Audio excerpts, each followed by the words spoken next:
युद्ध 102 मील। कहा जाता है कि अपनी जान बचाकर भागते हुए उन्होंने ऐसी क्षमता दिखाई जो लगभग नामुमकिन लगती है।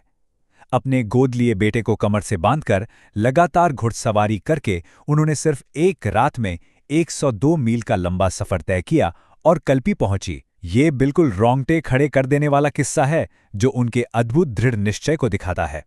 20,000 रुपए।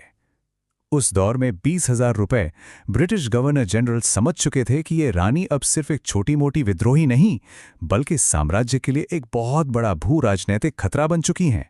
उन्हें पकड़ने के लिए रखी गई ये भारी रकम उनके रणनीतिक महत्व को साफ बयान करती है। और अपनी इस शानदार रणनीति के दम पर उन्होंने जून 1858 में विद्रोहियों के साथ मिलकर ग्वालियर के किले पर कब्जा किया। लेकिन यही जगह उनके आखिरी युद्ध का मैदान भी बनी।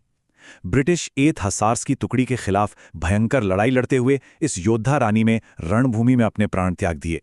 लेकिन कमाल की बात देखिए, उनके सबसे बड़े दुश्मन भी उनकी मार्शल प्रोवेस का सम्मान करने पर मजबूर थे। मेजर जनरल ह्यू रोज ने खुद अपने आकलन में लिखा कि रानी अपनी दृढ़ता, चतुराई और उदारता के लिए जानी जाती थीं। यहां तक कहा कि वो विद्रोहियों में सबसे बेहतरीन और सबसे बहादुर थीं। एक दुश्मन की तरफ से ऐसी तारीफ दर्शाती है कि उनका आतंक और रुतबा कैसा रहा होगा। 5वां और आखिरी भाग, रानी की सांस्कृतिक विरासत। उनकी मृत्यु तो दरअसल भारतीय इतिहास में उनकी अमरता की सिर्फ एक शुरुआत थी। आधुनिक भारत में इनकी विरासत को मुख्यतः 2 नजरियों से देखा जाता है। एक तरफ राष्ट्रवादी कथा है जो उन्हें एक आदर्श हिंदू रक्षक और स्वराज के प्रतीक के रूप में देखती है। वहीं दूसरी ओर दलित समुदाय का दृष्टि